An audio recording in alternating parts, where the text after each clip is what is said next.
It is so great to be back with Lisa Palsick. I feel so proud to have you as part of Pickleball Obsession. This is Lisa's book, The Complete Illustrated Guide to Pickleball. One of the things I want to point out is that there are QR codes along with great drawings and diagrams. You look on the QR code and you have Lisa and some really great other IPTPA certified coaches and pro players showing you in real time the things that she says so well in words. We all learn differently, right, Lisa? Some of us learn with Absolutely. video, some of us learn with drawing, some of us, or just listening to words, which is why Mhm. Pickleball Obsession podcast has gotten a real footing with people because if someone demonstrates just something to you on a YouTube, you're like, oh, okay, yeah, I don't know. What did they, how they do that? They just said something. It was so fast, I didn't follow. So Exactly. that's the other thing. Those of you listening that have not signed up for this podcast, sign up for it on the pickleballobsession.net website because you not only hear what we're talking about, and if you watch it on YouTube, you can hear and watch, but the all that the newsletter has is a breakdown in words, quite fun and funny, some of them, what we've talked about. So you have some takeaway points that you can look at later and go, oh, yeah, I remember when Lisa said that. Because even Mhm. I, when I'm listening to you, Lisa, I'm like, oh, that's so cool. I have to remember that. It's so great. It's in the book. Don't look at, yeah, don't look at the person's earrings, look at their shoes. So Yes. now we're going to talk about the kitchen Sure. because that is something that is poorly understood. I remember when people were first starting out, we were told, think of it as a pit of snakes, think of it as lava, never touch it, don't go in there. That's what you're taught in the beginning. You're like, oh my God, Right. I'll burn Yeah. up, I'll be in Hades if I go in there. Then later, you learn how to jump over it with an ernie or all Yeah. kinds of clever things. Yeah. But, and you don't really ever get away from the idea that the kitchen is a dangerous place, when in fact, you learn, and your I book, The love it. Complete Illustrated Guide to Pickleball, you love the kitchen because that's where Yes. this game is supposed to be played. It ain't Sure. tennis, folks. The baseline is a place to start from and never go back unless you. So, Right. talk about some tactics or strategies that you use in your clinics, which you have all over the country. You teach Sure. pros, you teach Yeah. just average players, you teach very above average players. I'm sure Mhm. the kitchen is a hot topic for you. Yes, absolutely. It's one of the biggest strategy topics that people ask for because they don't know what to do once they get there. Typically, what I find is that, especially with beginner, advanced beginner, and intermediate players, is that they're trying to actually use the dink as a winner. And the dink really was never Right, meant to be a winner, right? right. They're all trying to Yes, hit those fancy hard angles. yes, But the yes, problem with that is once you move up in level, that fancy hard angle turns into an around the post. yeah, So, it does. Or an right? angle comes back at you, which you also say in the book With an throughout. angle. Angle Yes. equals angle. You have a great Angles get line. angles. Yeah, You get exactly. what you Yep. give and give what you get. So, Yes, want to go for exactly. a really fabulous backhand angle? You're going to have one come right back at you. You better really love Don't them. start the war that you That's right. cannot finish. Yeah, That's right. exactly. I'll break down some basic kitchen strategy Okay. for beginner, advanced beginner, and then intermediate to intermediate plus. So, for beginners and advanced beginners, really truly, what you're trying to do is outlast your opponent. Basically, what I tell my players in the clinic, out annoy your opponent. You Yes. be the one that's going to hit the ball between their feet over and over again. And guess what? They're going to get frustrated and they're going to make a change. Now, Yeah. here's the thing in pickleball. If you know where your target is, you're more likely to be successful with your shot, right? If you have a plan. So if Yes. I already have the plan that I'm going to hit between somebody's feet and I'm just going to relentlessly annoy them with ball Yes. after ball that is Yes. not in their strike zone, they are going to either pop it up or try a change of direction, which is going to cause an error. Now, Yes. the other reason why I encourage my players to continuously hit between somebody's feet is because every time you change ball direction, you now have to move on the court to follow your shot. And a Right. lot of times you watch beginner level players change ball direction every other shot, but they're actually not hitting to a location that's open. They go, oh, I'm going to hit one to that person. Oh, that didn't work. Right. I didn't win the point. Now I'm going to go to that guy because maybe I could beat that guy. And then they go to that guy right in their strike zone. And they're like, oh, that didn't work. Now I'm going to go to that guy again. Oh my God, I So, love it. I love yeah. it. Yeah, so then it becomes chaos and there's no way you can follow your shot if, you're Right. continuously just seeing what Randomly, fling it over randomly. there, fling it Yeah, over there. Yeah, yeah. exactly.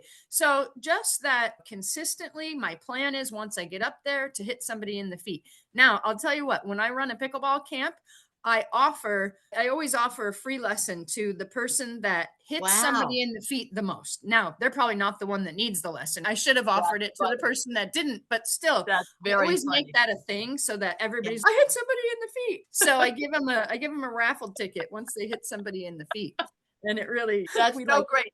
We all need a goal. And really what you've taught them yeah, is to have a goal, to have a target. yeah, absolutely. You don't play darts with a blindfold and you don't play darts thinking, I missed the bullseye. Maybe I'll just try and hit the bartender. Yeah, exactly. Exactly. Now, as we advance in level, it's still a great strategy, right? Like I always talk about once you get up to the kitchen, do you have a plan? Like a lot of times when I do a class called Match Play with Critique, where I watch my players play, and right after they won or lost the point, I tell them what went wrong. I And love the funny thing is, I already know the answer, but I'll ask them, oh, okay, so what were you trying to do with that shot? And they'll be like, and I'm like, I know you're thinking, you don't know. You have no idea. You no clue. just reacted, Yeah, right? You just yeah, decided I'm going to yeah, look at that lady's face and that's where my ball's going to go, right? Because looking at the face is going to make your ball go up towards their yeah, face, which they're yeah. going to start slamming at you. Always having a plan with your shot really helps your consistency and to keep the ball lower. And if your backup plan is, I'm always going to hit right between somebody's feet, great, you have a plan. Now, let's advance off that plan, right? Right. So now let's say that we're a little bit more advanced players. We're intermediate plus, even to advanced. There's a few things that we're looking for while we're dinking. So while I'm dinking between your feet and between your feet, I'm calm, I'm controlled. I get to stay in the same place on the court because I've hit the ball to the same place a couple of times. Now I can, hey, is their partner covering too far over because they want to Right. get in on the action? And as soon as I see that, now I go behind the partner because Yeah. now I'm like, all right, now I have a reason to change direction. And there was an opening over there, right? So I'm always looking for what I call a runway. So a runway is basically just an opening on the court. And sometimes when I'm teaching the class, I'll put my little strips out on the court and I'll say, okay, here's your runways that you're looking for between the players or down the line of a player. If the person covering the middle has either gone too far, the runway's down the line. If they haven't covered the middle enough, the runway's right up the Yes. middle. And Yes. basically, you just want to hit a little bit deeper dink there, and you're going to get it past your opponents, and that's going to set you up for success. If they get it back, they're going to pop it up, right? So just consistently dinking and then in between somebody's feet looking for runways, right? But you did a point that, sorry to interrupt, but you made a point that's really crucial that people do not think about enough, the consequence of the ball you hit. So if your goal is not to win off the dink, ooh, I got you, you couldn't get it back, but to Right. set them up, to put it up, then Yes. you're ready for the ball that does come up, and then you can put it away, whether it's down a runway or wherever.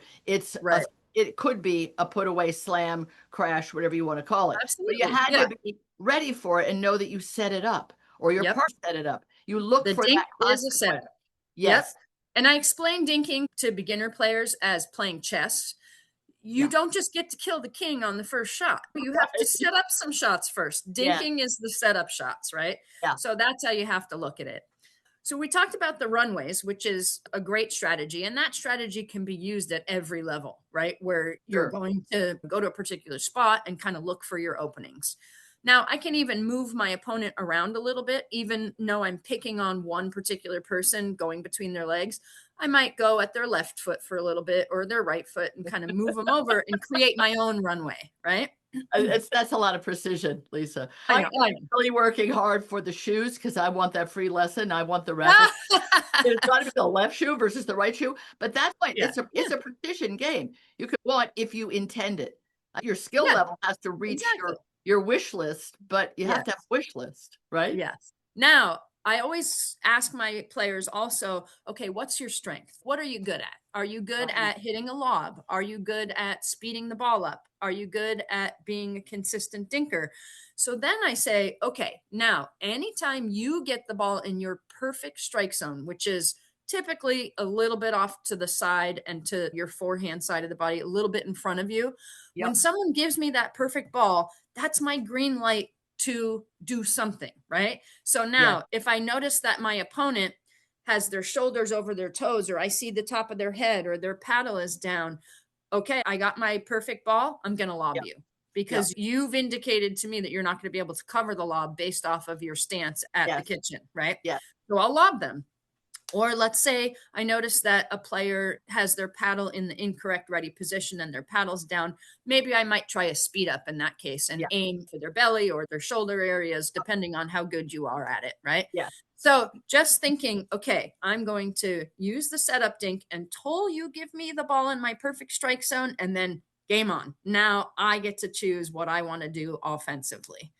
Which I think is a piece of advice that would be incredibly valuable to the more advanced players, because there's something about, call it a dink battle versus a hand Mhm. battle, which is a lot of volleys, right? I think that it becomes like, wow, look how gorgeously I can hit that very angled backhand dink. I'm going to show you that a lot. Yes. So when I see myself, I can get one back, but it's not my happiest place. I think he loves this shot.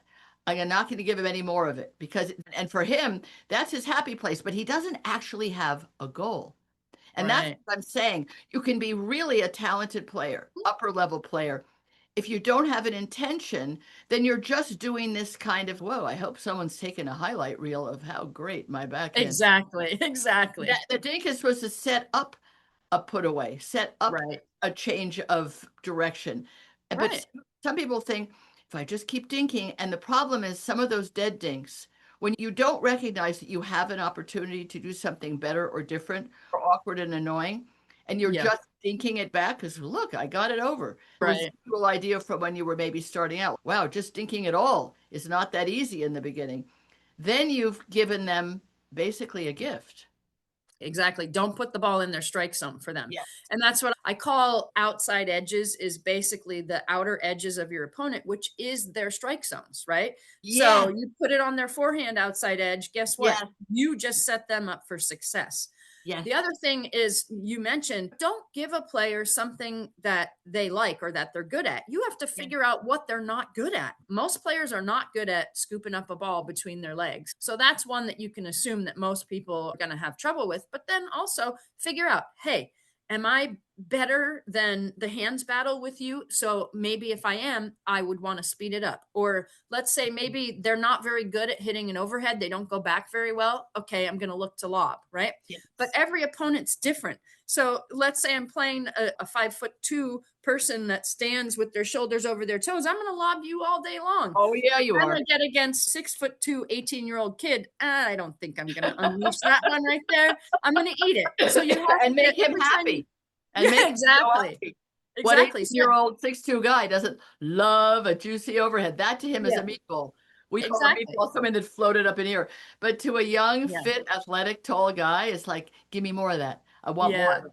Oh, Yeah. so I think what's interesting is that you can think someone's so good. So you're in the stink, and let's say it's that beautiful angled backhand dink to you, and it's confident.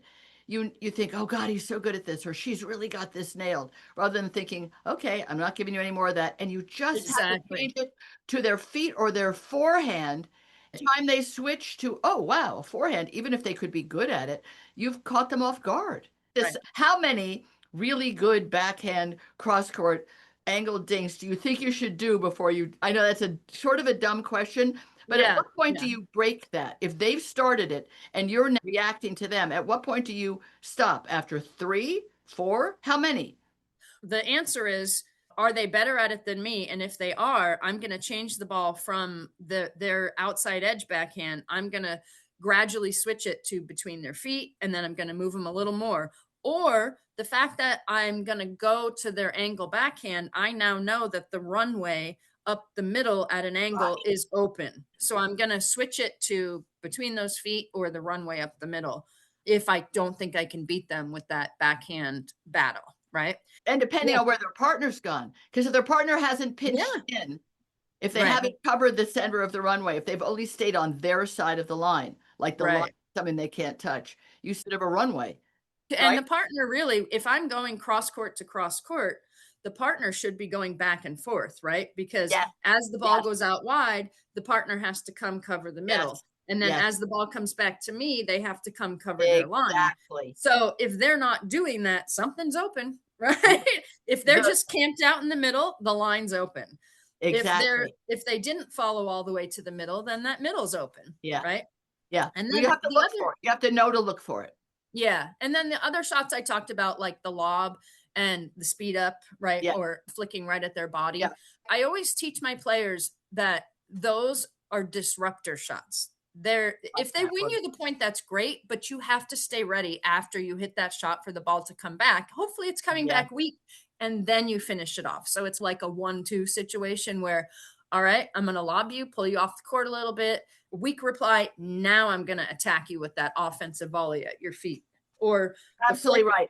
Yeah. If you're at that advanced intermediate or low intermediate level and you do one of the things that Lisa Palcic says to do, you've got the complete illustrated guide, you've got it, you did that shot, and you think that was that. I did it. It's Yeah. done. Yeah.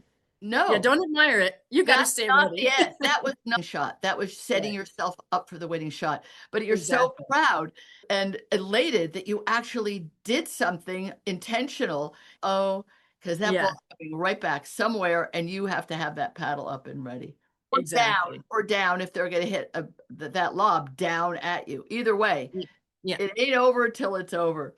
Lisa, Yep. you are so amazing. Anyone who gets a chance to have a camp or a clinic or a private lesson with Lisa, she's based in Maine. She goes back and forth to New Hampshire, but she's highly in demand a lot of places. So I'll be sure on her coaches page, please do sign up for the Pickleball Obsession podcast on pickleballobsession.net so that every week you get episodes of the show and then you can see all of our coaches. Lisa is the coach of coaches, and you'll see a link there to places you could catch up with her and you could get so much better than you were today. Thank you so much, Lisa.